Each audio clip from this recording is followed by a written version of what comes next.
Putin's plan seemed foolproof. A lightning invasion, Kyiv under his control in days, and Ukraine swiftly crushed. But instead of a swift victory, he faced disaster. Ukraine didn't just fight back, they turned the battlefield into a nightmare for Russia. Putin's forces stalled, his strategy unraveled, and his ambitions crumbled. So how did it all go so wrong? In this video, we'll dive into the crucial battles, daring Ukrainian counterattacks, and shocking mistakes that derailed Russia's invasion. With maps and satellite images, we'll expose the moments that shattered Putin's plans and explore how Ukraine turned the tide in a war that was supposed to be over in weeks. Buckle up. It's a story of resilience, chaos, and miscalculation that changed everything. But before we get to all that, let's start before the war itself started. Russia's initial buildup. In the months leading up to Putin's invasion of Ukraine, several news outlets shared satellite imagery showing an increasing Russian military buildup near Ukraine's borders. Politico was one of those outlets. In November 2021, it released commercial satellite photos showing Russian troops amassing in the town of Yelnaya, which is near the border of Belarus. As we would later discover, Belarus would be used as one of Russia's key launching points for the initial invasion. The image showed multiple units moving in late September, with those units including elite members of the 1st Guards Tank Army. Further analysis of these images also showed that Russia's 4th Tank Division had been moved, migrating from its normal location into areas near the Russian cities of Kursk and Bryansk, on the edges of Ukraine's northern borders. Those units appeared to be equipped with T-80U main battle tanks, alongside a large collection of self-propelled artillery. More artillery was spotted in Yelnaya, with pictures showing row upon row of artillery arranged neatly and prepared for the special military operation.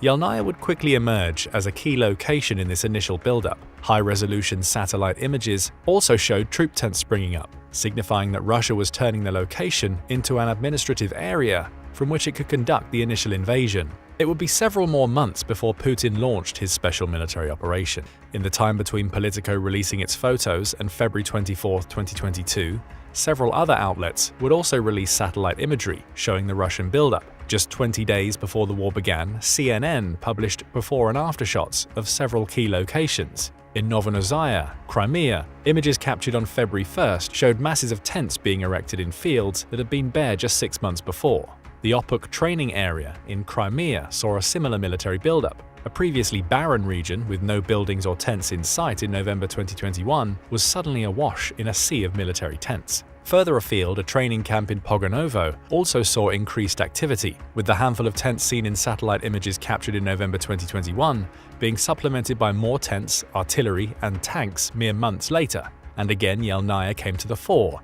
CNN's images showed a clear buildup of armored units and supporting equipment taking place in the region between November 2021 and January 2022. Other images were even more worrying. Pictures of the Perzhanovsky training ground captured in January 2022 seemed to show a landscape pockmarked with impact craters, the likely result of artillery and missile tests in preparation for the special military operation. Similar scenes were captured in Belarus, where satellites captured an Iskander short-range ballistic missile being deployed in the Osipovichi training ground. In an interview with CNN, a defense analyst named Konrad Muzika estimated that there were between 74 and 76 Russian battalion tactical groups in position around Ukraine, with each of those groups containing 1,000 soldiers alongside several support units. Russian ground forces had also deployed missiles, he claimed, saying there were likely 48 launchers in Belarus or stationed in areas of Russia close to the Ukrainian border.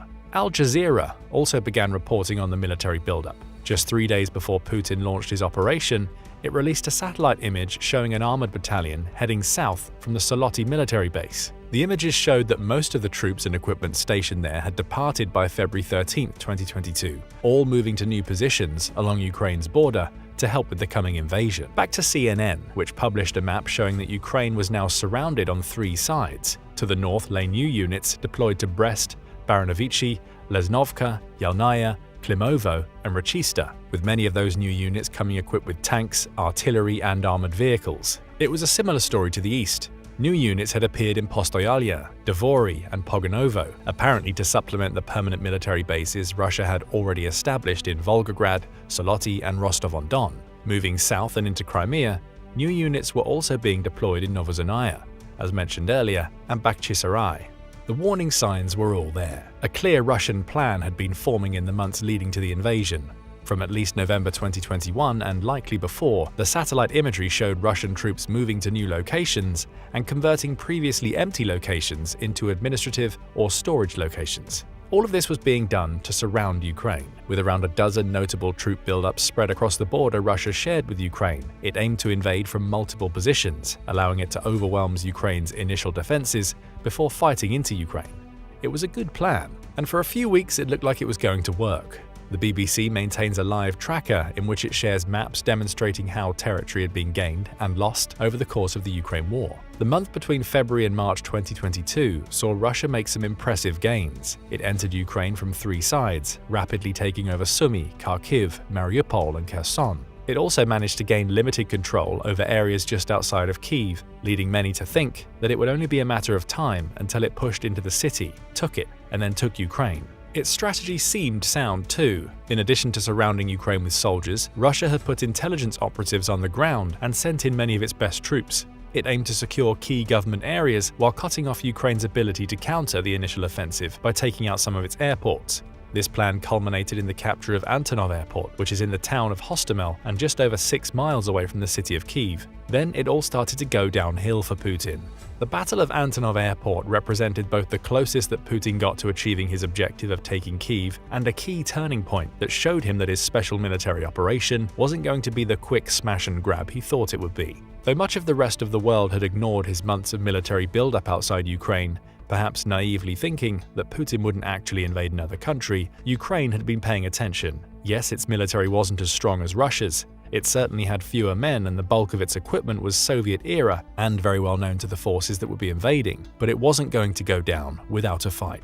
Where Putin may have expected resistance from some Ukrainian security forces, he didn't expect Ukraine to mount an organized military defense that would allow it to retake any of the territory that Russia had gained during that initial month. But that's precisely what happened. The Battle of Antonov Airport raged for 2 months, following Russia's seemingly successful capture of the location. Finally, on April 2, 2022, Business Insider published satellite images showing that Russian troops had fully withdrawn from the airport. It was later revealed that Putin had lost 2 battalions of troops in his attempts to maintain the position, all of which was for naught, as Ukraine valiantly fought back. As for the images, they showed the abandoned remains of a series of defensive berms the Russian soldiers had dug around the airport. They also showed that the convoy of artillery, armored vehicles and Russian troops that had been moving around the airfield on February 24th were gone.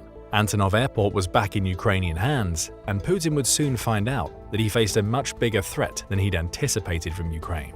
Another sign that the invasion wasn't going to plan came just before Ukraine retook Antonov Airport. About a week into his invasion, Putin dispatched a 40-mile-long mechanized column to aid his soldiers in mounting a full offensive on Kyiv. This enormous convoy was caught in satellite images published by Reuters, with hundreds of vehicles stretching along a road near Ivankiv. Through these images, we see just how much complacency had crept into the Russian approach. Putin didn't believe Russia would face much resistance. He was so confident in this belief that this massive convoy was dispatched on the most direct route into Ukraine. The problem was that the most direct point also offered Ukraine's forces plenty of spots to launch ambushes, from which the 40-mile convoy would be unable to escape as no alternate routes stretched away from the main route. That complacency would prove the convoy's undoing. Toward the end of March 2022, The Guardian released new video footage, including satellite imagery, that demonstrated how badly Putin had miscalculated with this convoy. It pointed out that the convoy had been ground to a halt by a series of daring nighttime raids conducted by a team of just 30 Ukrainian Special Forces operatives using drones to strike. Those operatives rode on quad bikes to reach the head and the tail of the convoy, launching drones capable of dropping 3.3-pound bombs when they got into position to destroy the lead and tailing vehicles. The middle of the convoy turned into one giant 40-mile-long sitting duck, as the unit's commander, Lieutenant Colonel Yaroslav Honchar, later revealed. This one little unit in the night destroyed 2 or 3 vehicles at the head of this convoy, and after that, it was stuck. They stayed there 2 more nights and destroyed many vehicles. That same assault team later launched an attack on the main Russian depot supplying the convoy, leaving the Russians stuck without oil, heat, gas, or bombs, claimed Honchar. The convoy had been routed.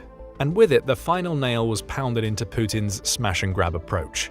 He'd lost Antonov Airport and was being repelled from Kyiv. Compounding his misery, the convoy he'd sent to complete the final push into Ukraine's capital was halted long before it got to its intended location. Putin had failed to achieve his initial military objective, so he was forced to switch focus. Russia's forces withdrew from the areas around Kyiv in the face of Ukraine's defenses. The city wouldn't be taken. So Putin came up with a new objective: focus on Ukraine's east and south, with the goal of taking as much of the country as possible from which to launch an even stronger assault on Kyiv. This strategy was already partially in place. For instance, Mariupol, which is in South Ukraine, had been under siege since the first day of the war and would eventually fall just a few months later. Still, Putin needed to build his forces in this region to follow through on his new goal. Space.com released satellite images in April of 2022 that showed even higher deployment of troops, vehicles and tents to the west of the Saloty military base in Russia.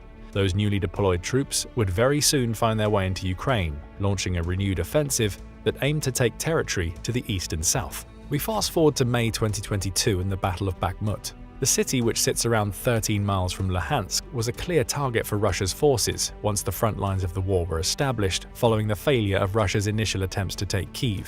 It lies in the Donbass region, a vast tract of industrial land, with Putin's new goal seeming to be to cut off Ukraine's access to its own industry to hamper its war effort. The Battle of Bakhmut raged throughout the summer of 2022, with satellite imagery showing the sheer scale of the devastation wrought on the city. Pictures published by Radio Free Europe (RFE) show an overview of the city on May 8, 2022, compared to what it looked like around a year later, with the latter pictures showing the results of Russia's constant bombardment. Plumes of smoke are seen emanating into the sky, with the burnt-out husks of buildings visible even via satellite imagery. RFE also offers zoomed-in shots of School Number 12 and several apartment buildings in Bakhmut on May 8th.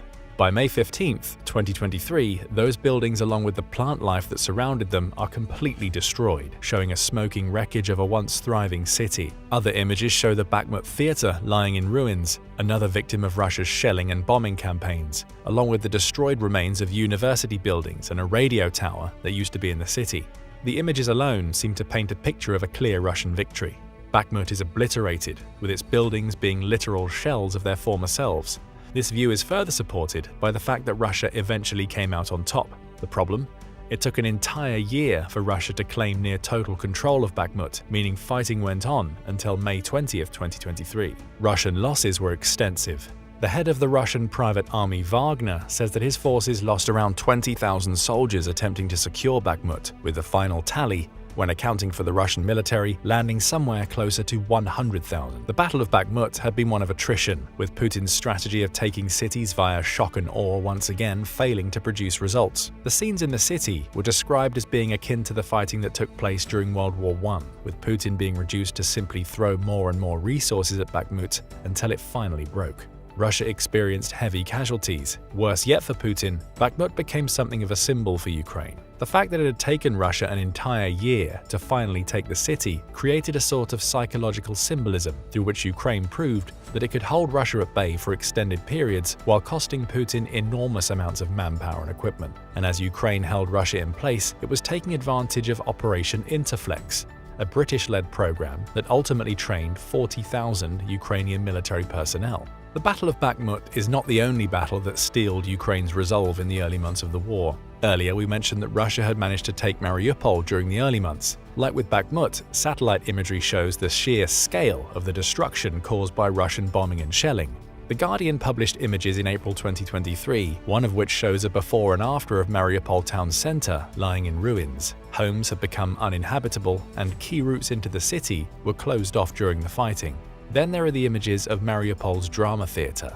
Several weeks into the 80-day siege of Mariupol, over 1,000 residents had taken shelter in the theater's basement as they attempted to escape the shelling. Those residents made it clear to Russia that the building contained civilians. They spelled out the word "deti," meaning children, in giant letters on the building's front. On March 16, 2022 at 10 a.m., Russia bombed the Mariupol Drama Theater. It's believed that 1,200 people were inside at the time, with the number who died ranging between 300 and 600, depending on the source. Amnesty International said that the bombing was a clear war crime, with Russia seemingly not caring. It demolished the building's remains in December 2022.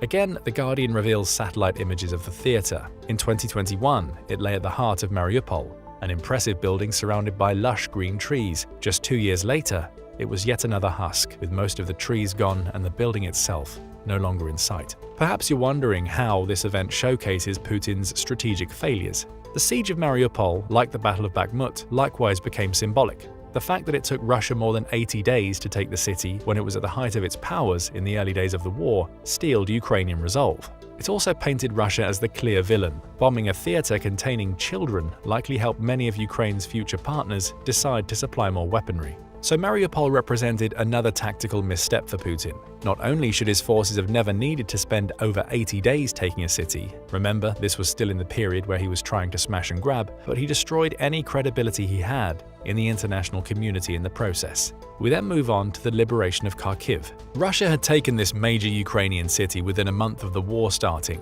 as demonstrated by the BBC and its map of the territory that Russia controlled in March 2022. That control didn't last. Ukraine launched a counter-offensive in Kharkiv in September 2022 that saw it retake the city. By November, Ukraine had taken the city back entirely, along with Sumy and the majority of the northern region that Russia controlled following its initial attack. Universe magazine published satellite images of the aftermath of Russia's initial attack on Kharkiv.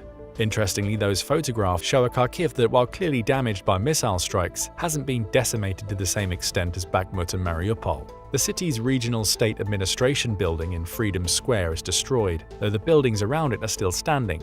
Kharkiv's main police department building also lies in ruins, both images showing Putin's early strategy of entering cities and taking out their main administrative, government and public service facilities. The Universe magazine images go on to show the Faculty of Economics at the Kharkiv National University in ruins, along with damage to the Kharkiv National University of Civil Engineering. There are also images of destroyed houses, though again, not the complete razing seen in other Ukrainian cities. In May 2024, Putin claimed that Russia was not seeking to capture Kharkiv again. Instead, he wanted to create a security zone around the city to protect Russian border regions close to it. As you'll soon find out, those efforts failed just as badly as his initial attempts to take and secure Kharkiv. So far, we've mostly covered Putin's faltering initial efforts in Ukraine, the failed shock and awe campaign through which he failed to take Kyiv, the fighting in Bakhmut and Mariupol that led to massive losses of Russian lives, and the steeling of Ukraine's resolve, even if Russia eventually came out on top. May 2023 introduces Ukraine's preparations for a counteroffensive. In December 2023, Reuters published a series of maps that acted as a post-mortem for that counteroffensive. The first demonstrates that Ukraine split its attack across the entire front line. A portion of Ukrainian troops attempted to retake Bakhmut, with another portion heading toward Mariupol. However, the main offensive was via the south and into Berdyansk, with the goal being to sever the connection between Crimea and the Russian mainland. This splitting represented a tactical error on Ukraine's part, but worse yet for Ukraine was the fact that its plans were highly publicized, which gave Russia all the time it needed to start building defenses.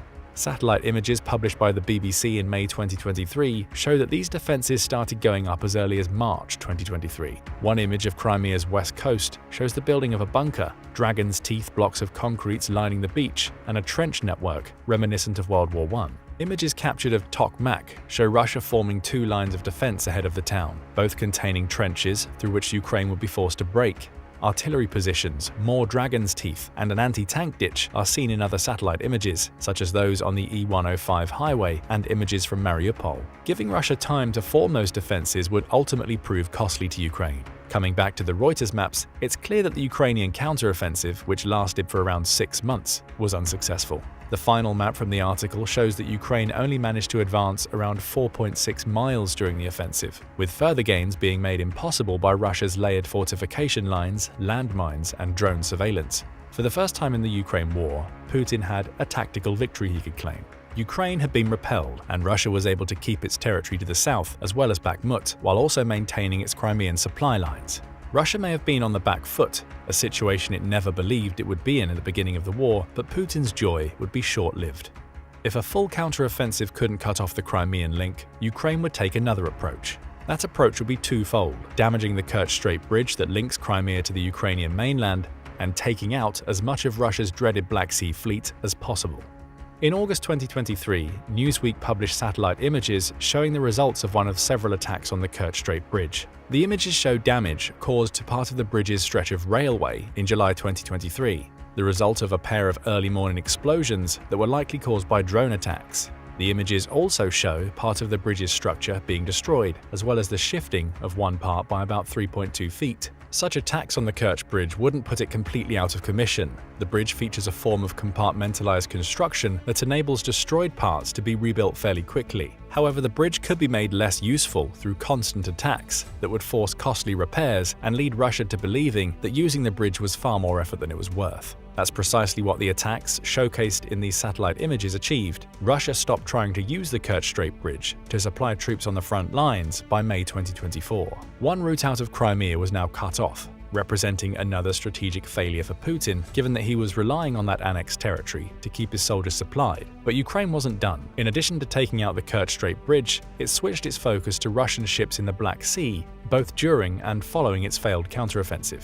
Satellite images started emerging, showing that Ukraine was striking Russian ships in the port of Sevastopol. Universe magazine published several in March 2024, showing the aftermath of a strike on a communication center in Crimea that month. The building is still standing, but the roof has completely collapsed. Other images show the Russian ships Yamal, Ivan Kurs, and Azov. At the time, conflicting media reports suggested they had been sunk or damaged by missile or drone strikes. The satellite images show that all still appear to be above the water, but there is clear evidence of an attack. The Ivan Kurs also appears to have sustained damage to its stern. Though inconclusive, these images show Ukraine using the approach of trying to take out Russian ships to destroy another link to Crimea, and it's worked. June 2024 saw Yahoo News publish satellite images showing that many of Russia's ships had withdrawn from their main Sevastopol base and into Feodosia and Novorossiysk. Further images from Defense One show that Russia has also built defensive buoys in the harbor at Sevastopol, likely to prevent Ukrainian drone ships from reaching its main fleet. This was yet another defensive measure into which Putin had been forced. And worse yet for Russia's leader, withdrawing ships from Sevastopol means he can't use those ships to attack Ukraine via the Black Sea. Another military objective is lost, with supplies to Putin's troops to the south dwindling, thanks to Crimea being turned into something close to a non-factor by Ukraine. Still, at least Putin could console himself with the fact that Ukraine hadn't entered Russian territory. For all his strategic failings and the thousands of men he'd lost, Russia itself wasn't under attack. That was until August 2024. On August 6, 2024, Ukraine launched a daring raid into the Kursk Oblast. The initial raid is believed to involve just 300 Ukrainian soldiers, backed by around a dozen tanks and some armored vehicles, breaking through Russian border controls to enter Kursk. Since then, Ukraine has expanded its control in Kursk, taking dozens of small villages and settlements while pouring more and more troops into the region. Satellite imagery published by NBC News highlights the extent of Putin's most recent strategic humiliation. One image shows the bridge that crosses the same river near the town of Glushkovo. That bridge would prove vital for Putin as he tries to transport soldiers into Kursk to repel the Ukrainian invaders. It's now also in tatters. A satellite image from August 17, 2024 shows a huge chunk of the bridge missing. There are also images of an oil depot near Prolatarsk that is ablaze. Regional Governor Vasily Golubov blamed the fire on falling drone debris caused by Russia shooting Ukrainian drones out of the sky in Kursk. The truth of that statement is yet to be verified, but what's clear is that the oil depot is slowly being consumed by flames. A satellite image shows huge billowing clouds of black smoke emanating from the depot. Other pictures published by NBC News show the destruction of a harbor at Kavkaz port and what appears to be burnt-out swathes of land near Marinovka Air Base. Ukraine is now believed to have advanced up to 18 miles into Kursk, as shown by this BBC map, and Putin must now face up to the consequences of his repeated failures to achieve his military objectives. This story told in satellite images shows a Russian military that had brought devastation to several Ukrainian cities, but also one that's been forced onto the defensive, made to retreat, and is now facing the prospect of fighting Ukraine on its own soil. A severe failure for a special military operation that was supposed to take Kyiv in a matter of weeks. The only question now is what happens next. Share your answers in the comments below, and thank you for watching the video. Now go and check out how Putin miscalculated so badly. 3 big mistakes, or click this other video instead.